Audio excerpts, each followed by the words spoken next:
investigation of Senator McCarthy's dispute with the Pentagon plowed through the first full week of testimony this week, and one of the highlights was a picture produced by McCarthy and his aides, a picture showing Army Secretary Stevens with Private G. David Shine, a former unpaid consultant to the committee whose treatment in the Army was a big issue.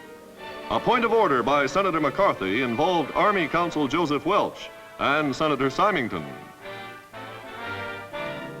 Mr. Chairman, could we have an understanding here that when I start to make a point of order, that I may finish it? Make the point of order, then speak to it. Yes, sir. Mr. Chairman, the point of order is this, that Mr. Welch, under the guise of making a point of order, has testified that a picture is doctored. I now have before me, and I may say yesterday was the first time I saw either of these pictures. The picture that was introduced yesterday, the one Mr. Welch puts in today, he makes the completely false statement, so this is a group picture. It is not. The counsel advises the chair, may I say, that... May I finish my point of order, Mr. Chairman? Not a point of order, you can't. Counsel advises the chair that the senator is engaging in a statement of cross-examination rather than a point of order. Mr. Chairman, I'm getting rather sick of being interrupted in the middle of a sentence. I'd like to say that if... Now, Mr. Chairman, do I have the floor now, or do I not? The counsel says it's not a point of order, and it's not a point of order. If the counsel says it's not a point of order. Oh, be quiet. Mr. Chairman? I haven't the slightest intention of being quiet. Mr. Chairman, do I have the floor? The counsel is running this committee, and you're not running it. Mr. Chairman, do I have the floor? The chair has the floor, and the Parliament is endeavoring to determine whether or not Senator McCarthy is speaking to a point of order. Mr. Chairman, you state your point of order and then speak to it.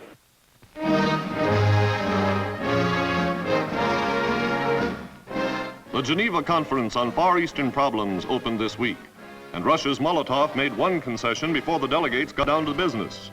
He agreed not to press for the ceding of Communist China as a fifth power, at least for the time being. But later in the week, Russia rejected a request from France's Bidot that the Kremlin intervene with the Reds in Indochina to permit the evacuation of wounded from Dien Bien Phu.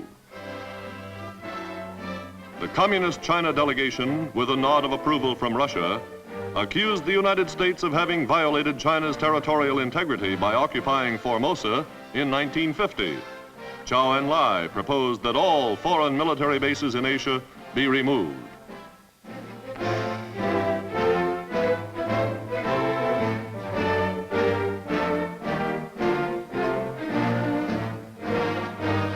The conference decided that Korea should be the #1 item on the agenda. But the critical situation in Indochina was uppermost in the minds of the Western powers as they sat through this first week of the Geneva meeting, hoping to work out a ceasefire in the fighting.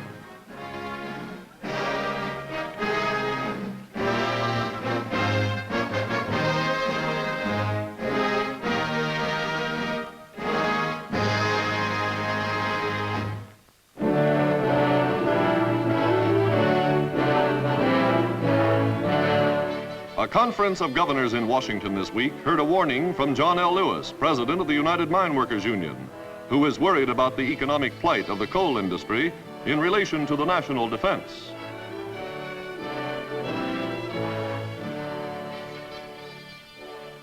We're asking that there be a national policy that's designed to protect the public interest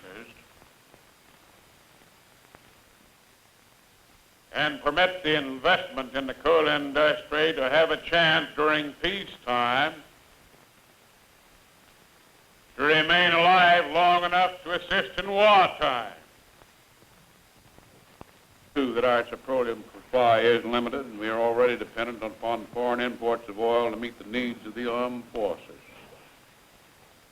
And put it down and carry it away with you. But the second day of hostilities, there'll be no foreign oil coming to our refineries from any place. And there'll be a restricted amount of American oil coming to our refineries because our transport from the Gulf to the Atlantic seaboard is the same situation. These problems are, most assuredly, life and death matters to the Republic.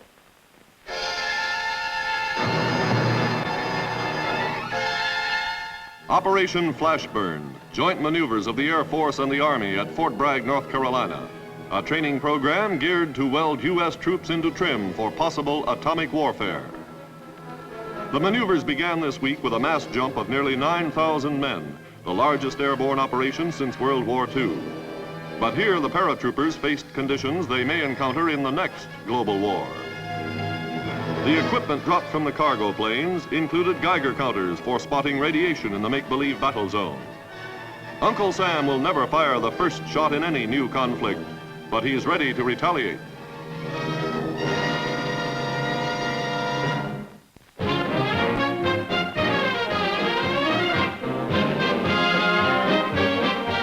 Marshal Tito was back in Yugoslavia this week after a trip to Turkey, where he made a tentative agreement for a formal military alliance.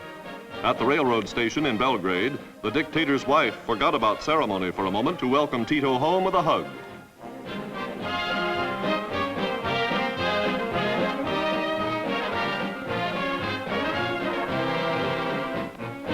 On his return, Premier Tito had a surprise for newsmen: the announcement of a new plan for settling Yugoslavia's dispute with Italy over the territory of Trieste. Italy would get all of Trieste, but Yugoslavia would control both Zone A and Zone B. It's a plan not likely to be accepted by Italy, but Tito's legions cheer.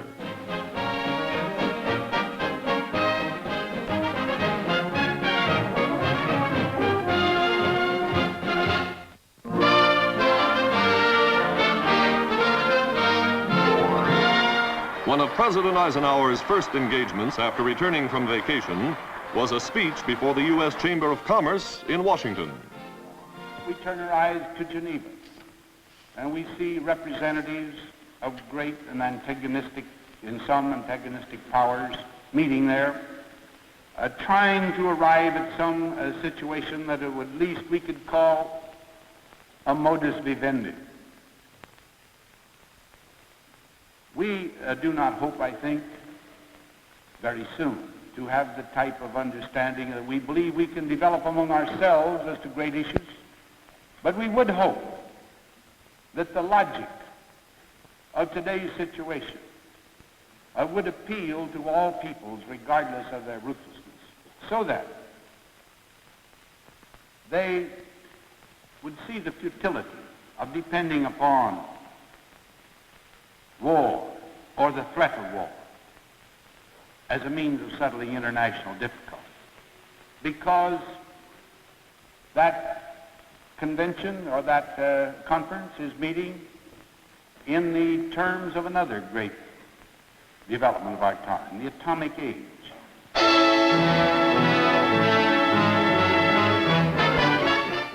A schoolhouse in Fairfax County, Virginia, was the scene this week of the first test of the new anti-polio vaccine, a project supervised by the National Foundation for Infantile Paralysis.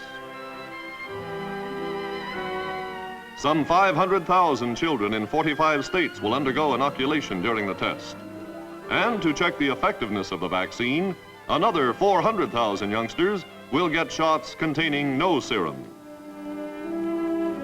The anti-polio vaccine developed by Dr. Jonas Salk works on the principle that inactive poliovirus tend to build up resistance to the disease without doing any harm. The nationwide test may provide the means of fighting this dreadful scourge of childhood. But for the moment, it's just Operation Ouch.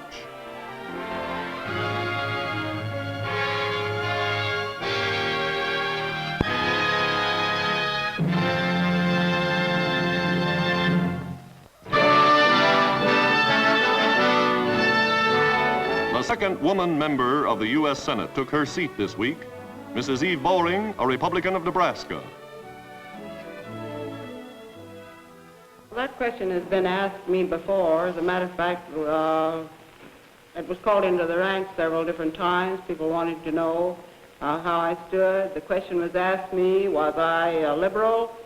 And I answered that I wasn't sure I knew what the word meant, but it had been used, it had been misused. And no, I don't want you to call me a liberal.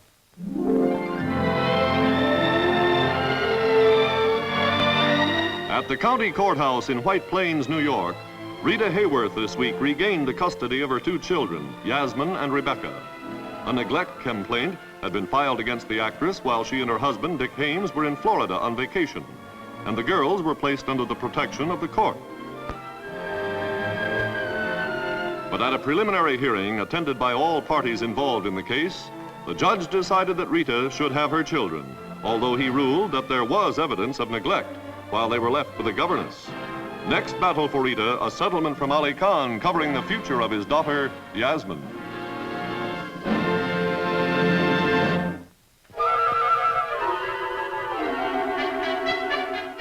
This toy Ferris wheel is getting its power from a new battery developed by the Bell Telephone Laboratories, a battery which translates light into practical energy.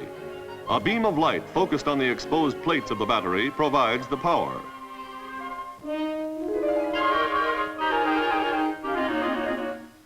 The battery is powerful enough to operate a small radio transmitter, manufacturing 50 watts of electricity from each square yard of sunlight. The plates are made of silicon, one of the chief ingredients of common sand. No moving parts in the battery, and it can't wear out. Something new under the sun, indeed.